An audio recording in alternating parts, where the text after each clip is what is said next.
नमस्कार साथियों, मैं कुंदन कुमार स्वागत करता हूं भविष्य निर्माण शिक्षण संस्थान के इस ऑनलाइन परिवार में। दोस्तों, आज के सेशन में हम देखेंगे कल के दिनों में घटित देश विदेश में राष्ट्रीय और अंतर्राष्ट्रीय खबरें जो आगामी आपके किसी भी परीक्षा के दृष्टिकोण से बेहद ही महत्वपूर्ण होने वाली है। साथ ही साथ हर एक क्वेश्चन से फैक्ट बताया जाएगा और वीडियो के लास्ट में आपसे क्वेश्चन भी पूछा जाएगा जिसका उत्तर आपको कमेंट सेक्शन में देना होगा।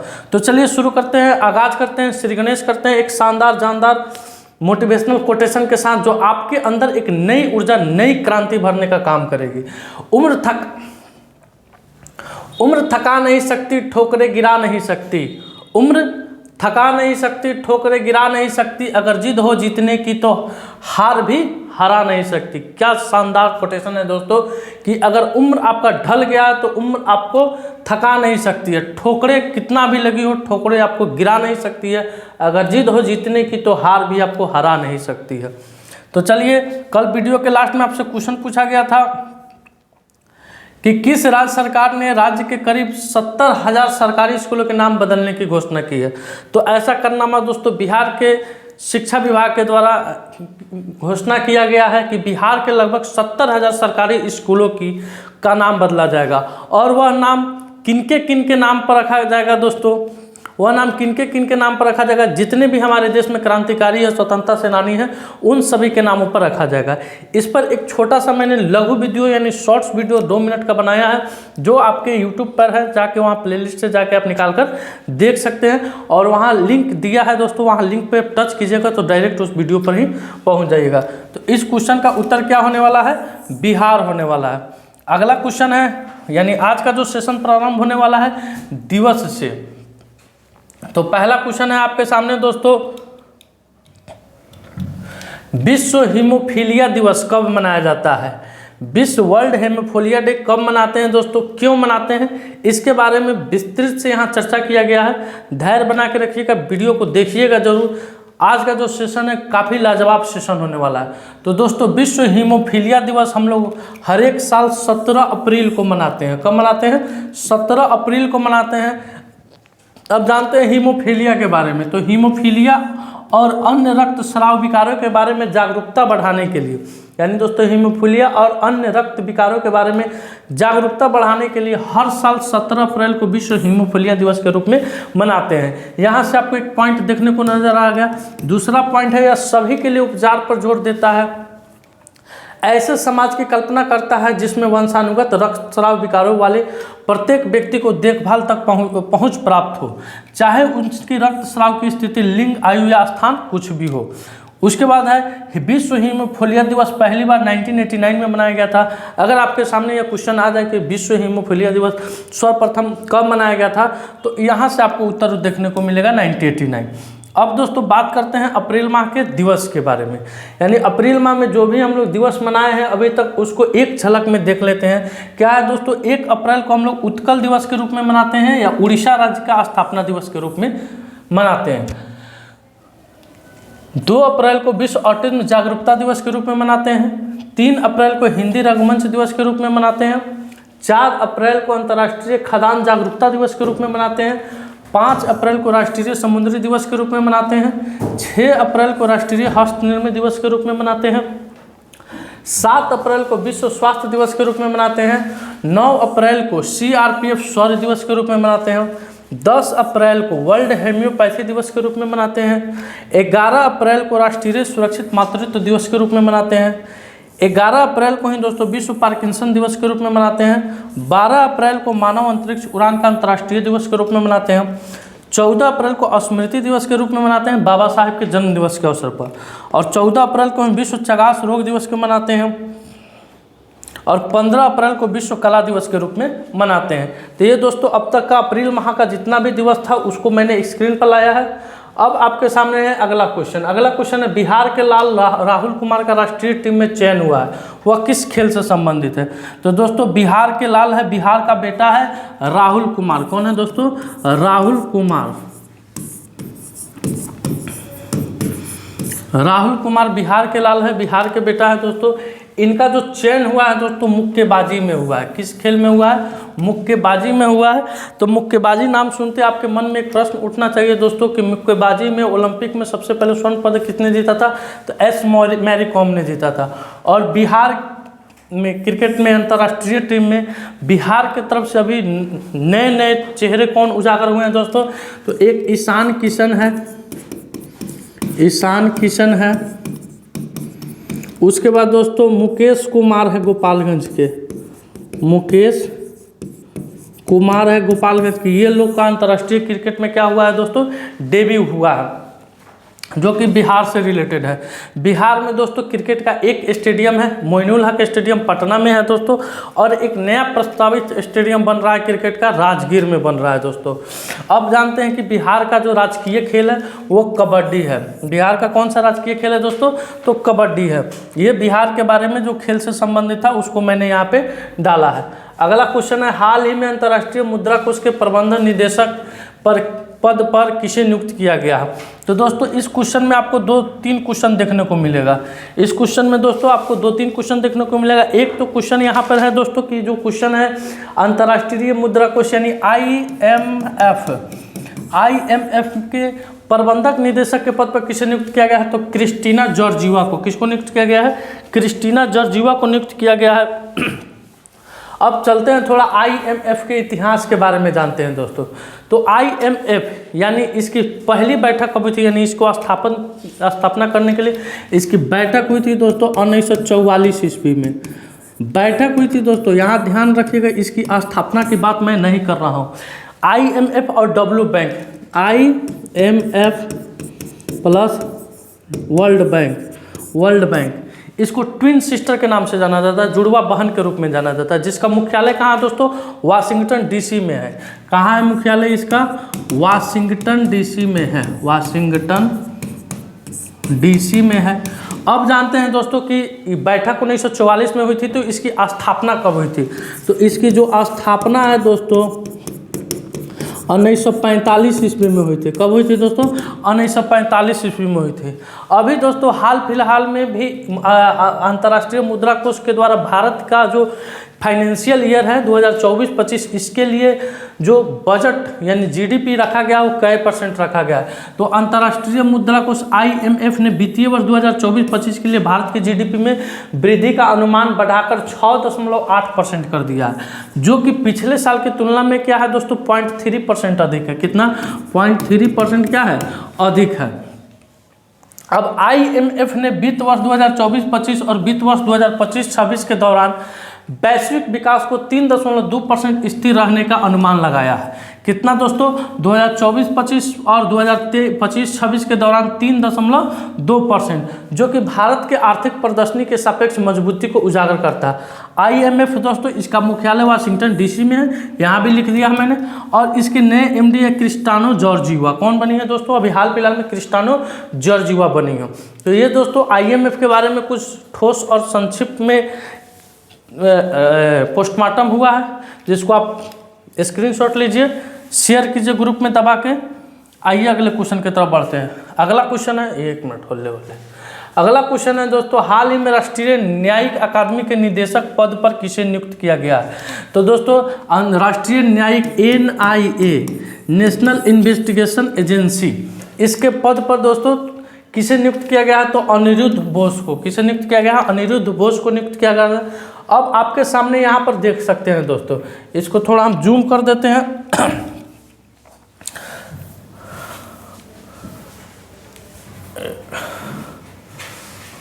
राष्ट्रीय न्यायिक अकादमी, क्या दोस्तों? राष्ट्रीय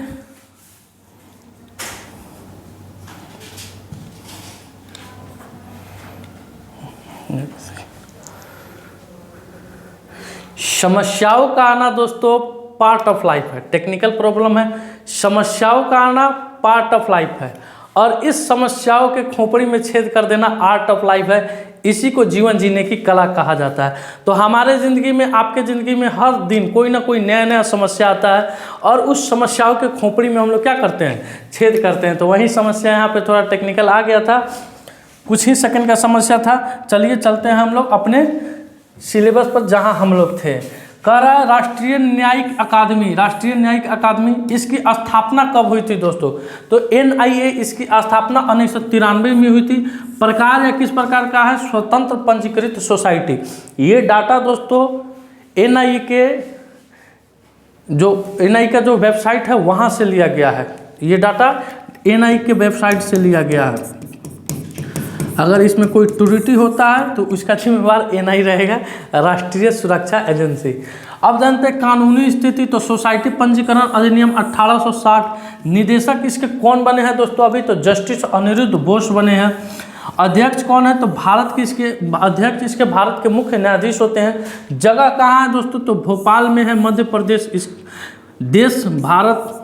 कैंपस 63 एकड़ में इसका कैंपस है। अनुदान भारत सरकार, यानी इसमें कौन फंडिंग करता है? तो भारत सरकार करता है। शैक्षणिक राष्ट्रीय न्यायिक शिक्षा रणनीति NGC। उद्देश्य न्यायिक अधिकारी प्रकरण। संकाय यानी कितना इसका ब्रांच है?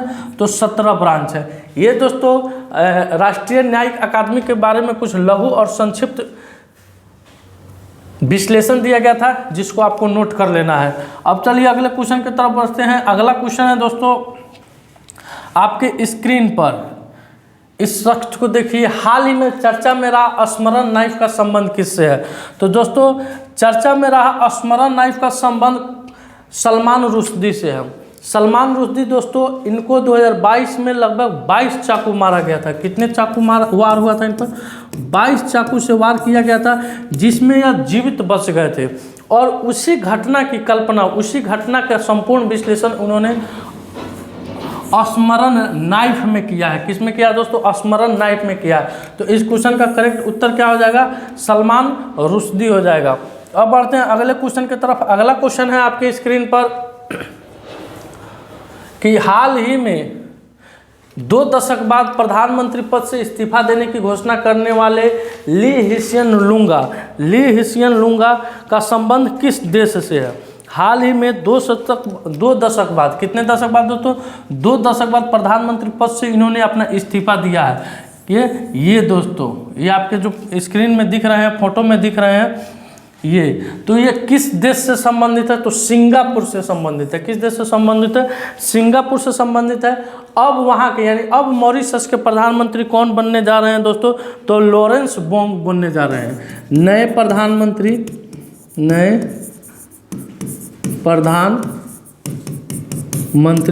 लॉरेंस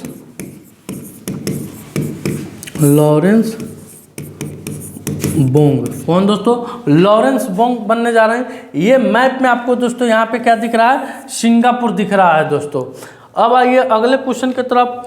अब एक क्वेश्चन यहाँ से और देख लेते हैं दोस्तों कि सिंगापुर को स्वतंत्रता, यानी यूनाइटेड नेशन किंगडम से, इंग्लैंड से सिंगापुर को कब स्वतंत्रता मिली थी? तो 9 अगस्त 1965 ईस्वी को। 9 अगस्त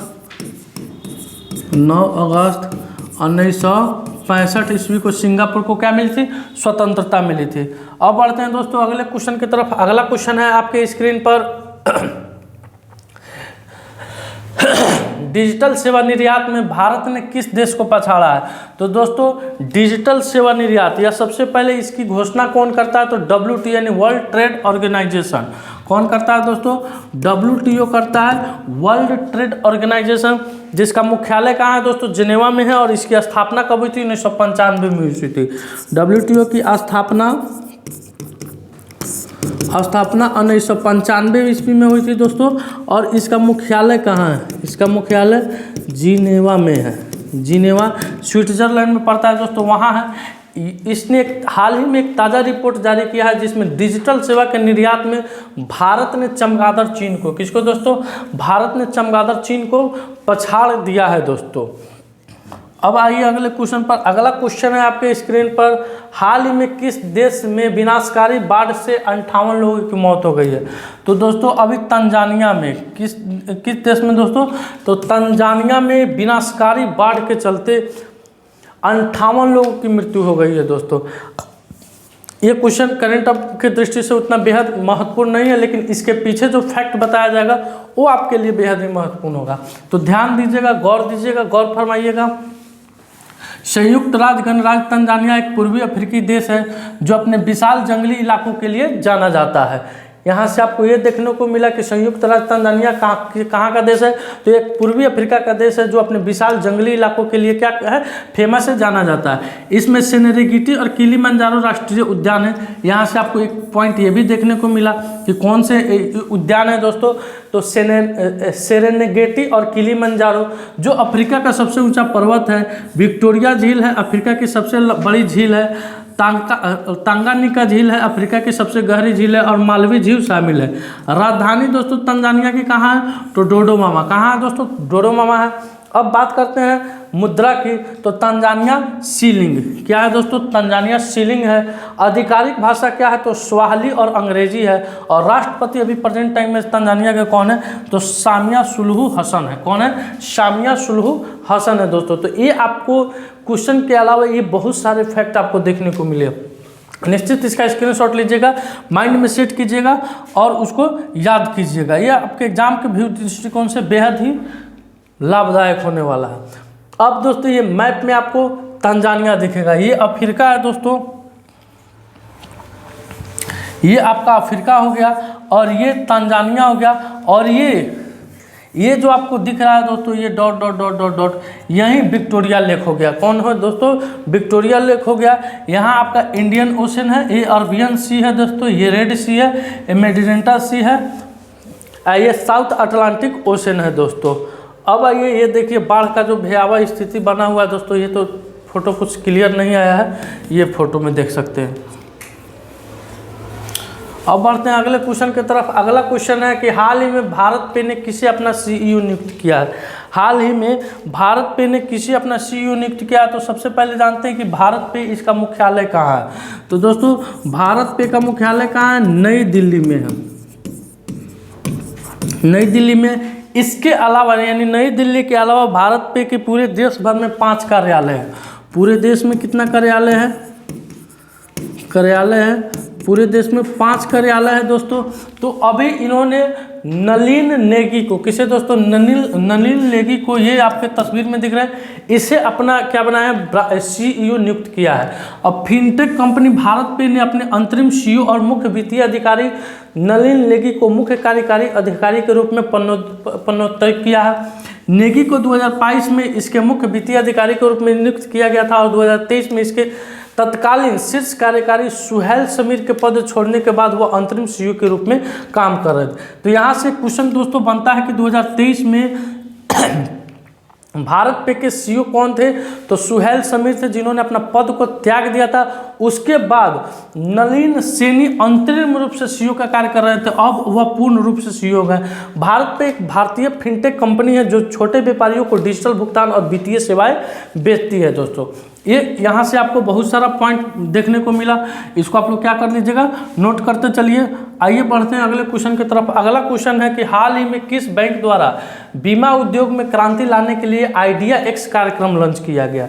तो दोस्तों अभी भारतीय स्टेट बैंक के द्वारा, किसके द्वारा, भारतीय स्टेट बैंक के द्वारा बीमा उद्योग में क्रांति लाने के लिए आइडिया X कार्यक्रम लॉन्च किया गया था। इसका क्वेश्चन अब क्या हो जाएगा, स्टेट बैंक ऑफ इंडिया। ठीक है दोस्तों, अब जानते हैं स्टेट बैंक ऑफ इंडिया यानी भारतीय स्टेट बैंक, SBI, इसके ब्रांड एम्बेसडर कौन है, तो महेंद्र सिंह धोनी है दोस्तों। कौन है, Mahendra Singh Dhoni. Once upon time a Mumbai, यह फिल्म आप लोग देखे होंगे। इस पर एक डायलॉग है दोस्तों, once upon time a classroom. मैंने आपको एक बार बताया था जब शुरू में ही मेरा क्लास चालू हुआ था। तो डल झील में तैरता हुआ ATM किस बैंक ने स्थापित किया है, डल झील में तैरता हुआ ATM किस बैंक ने स्थापित किया था, तो वह दोस्तों SBI। कौन किया था, SBI ने स्थापित किया था। अब चलते हैं अगले क्वेश्चन की तरफ। अगला क्वेश्चन है आपकी स्क्रीन पर कि हाल ही में लता मंगेशकर पुरस्कार से किसे सम्मानित किया गया है। हाल ही में लता मंगेशकर पुरस्कार से किसे सम्मानित किया गया है दोस्तों। यहाँ पर आपको 2 तस्वीर देखने को मिल जा रहा। तो एक मैं आपको बता दूँ, ये AR रहमान है। क्या है दोस्तों, AR रहमान है, यह AR रहमान है। इन्हें दोस्तों लता मंगेशकर पुरस्कार से सम्मानित नहीं किया गया, इन्हें मास्टर दीनानाथ मंगेशकर से, मास्टर दीनानाथ पुरस्कार पुरस्कार से इन्हें सम्मानित किया गया। और अमिताभ बच्चन को, फोटो देख के आप लोग समझ गए होगा कि अमिताभ बच्चन को इस बार का यानी 2024 का लता मंगेशकर पुरस्कार से सम्मानित किया गया है। सबसे पहला लता मंगेशकर पुरस्कार किसे मिला था? नरेंद्र मोदी जी को मिला था। दूसरे यानी 2023 में किसे मिला था दोस्तों? आशा भोसले को मिला था। अब बढ़ते हैं अगले क्वेश्चन की तरफ।